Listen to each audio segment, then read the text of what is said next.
What's up everyone and welcome back to the MMA Zone. Today, let's get started with UFC 298 fighter payouts leaked. With the upcoming trial against the UFC set to take place in April, fighter pay has been a hot topic for debate. Leading up to the UFC 298 card, fighter payouts were released, sparking quite a bit of discussion among the MMA community. Manuka Kopian of the LA Times acquired minimum payout numbers for the fighters on the card, including the compliance pay received. These figures, released before the event, don't take into account post-fight bonus money, such as fight of the night or performance of the night bonuses. Alexander Volkanovski, for example, took home just shy of $750,000 USD, while Ilia Topuria walked away with just shy of $350,000 USD.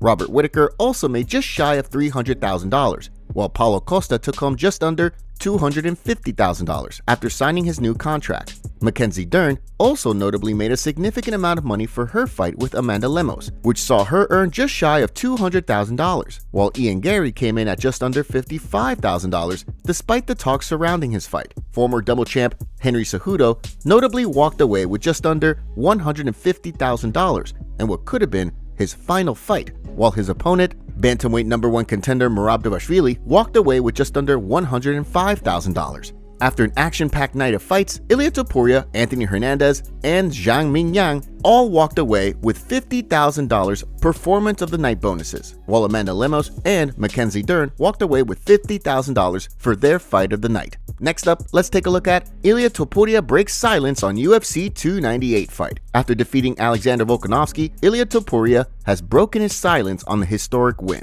taking to social media to address his fans and his doubters after expressing the utmost confidence in himself leading up to the bout. In a lengthy post where he reflected on his journey and the fight, the newly minted champion wrote, "Many will say you can't do it. They'll knock you down and doubt you. But remember, the only one you need to achieve anything is yourself. Trust in yourself, have faith, and work tirelessly because everything will come. It doesn't matter where you come from if you know where you're going.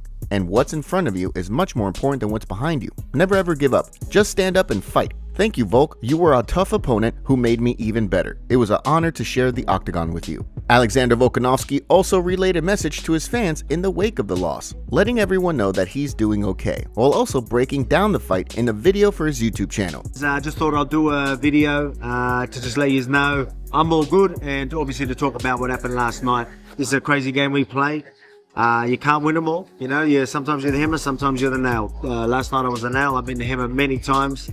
Next, let's take a look at Dustin Poirier is a problem for Benoît Saint-Denis. When Dustin Poirier and Benoît Saint-Denis compete at UFC 299, Saint-Denis will look to prove, much like Ilia Topuria this past weekend, that he represents the future of the sport. With Poirier in the twilight years of his career and Saint-Denis on an impressive winning streak, the stakes couldn't be higher for both men. Ahead of the fight, the former interim lightweight champion's teammate, Chris Duncan, explained why he feels as though the Diamond will get the job done. He spoke in a recent interview with Violent Money TV. Nah, his timing is impeccable. Good counter straights. He's got a little bit of awkwardness in his boxing, but it's like three attributes that he has: his cardio, his timing, and his boxing, and his offensive wrestling is very good. Like, he's very complete as a fighter. Such a good gut feeling that Dustin will get him away in the fourth. 5-round fight, he's going to drag him into deep waters. The current odds for the fight on DraftKings have Poirier sitting as a slight plus 114 underdog to Saint-Denis' status as a negative 135 favorite, indicating that the MMA community is incredibly split on how things could potentially play out. Next up, let's take a look at Garry goes off on Colby Covington in interview. After defeating Jeff Neal and picking up the biggest victory of his career, undefeated contender Garry called out former interim champion Colby Covington inside the octagon. While Covington has yet to respond heading into the fight, he was open-minded regarding a potential bout, indicating that if the UFC deemed a bout between the two to be the fight to make, then he would oblige. Speaking on the MMA Hour, he took aim at Covington. But he's not a tenth of the athlete that I am. He doesn't have the technique that I have. He doesn't have the mindset that I have. I mean, the guy's a joker and a clown. He was going to get cut by the UFC until he put on this fake persona that everybody knows about and is aware about. He's a pantomime. But I know for a fact I'm the biggest fight he's going to get.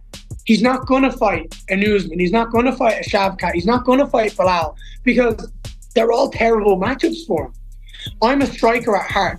striker versus wrestler makes sense. With Garry shooting up the welterweight rankings and Covington fresh off a loss to Leon Edwards, a bout between the two seems to make plenty of sense given the bad blood. As the Irish contender revealed, he would like to compete against the former champ in Ireland if possible, meaning it sounds as though the ball is now in the UFC's court. Sean O'Malley talks about UFC plans after Chito Vera fight. With his dominant win on Saturday night, Merab Dvalishvili has positioned himself to be next in line for a crack at the bantamweight title. Despite the upcoming UFC 299 clash between Sugar Sean O'Malley and Chito Vera, the expectation is that the machine will be the next man up at 135 pounds after punching his ticket to a fight against the winner of the bout. Speaking on a recent episode of the MMA Hour, Sean O'Malley revealed what he has planned after his UFC 299 scrap, given the talk of he and Ilia Topuria fighting. Dana said that, huh? Yeah. I didn't hear that. Yeah, I mean, there's Merab, there's Corey, there's Ilia. Those three are all potential for next.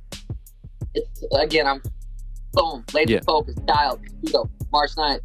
Whatever happens after that, I'm very confident in. Merab's very beatable.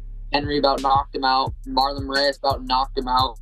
Merab's got a crazy good gas tank. He's got good wrestling. He's a dangerous opponent. When I think of like a scary opponent, what makes me go, ooh, that's Ilia. Ilia gives me that. He could put your lights out and change your life. That's a scary opponent. Regardless of what Sugar Sean O'Malley has planned, Merab Dvalishvili made it clear while speaking on the MMA Hour that he believes his next fight will in fact be for the title. Yes, I believe. Nothing in person, but so I see first time Sean Shelby, he was very impressive. He came in the locker room, he said, great fight, like he said, like, look at this crowd was going crazy on you.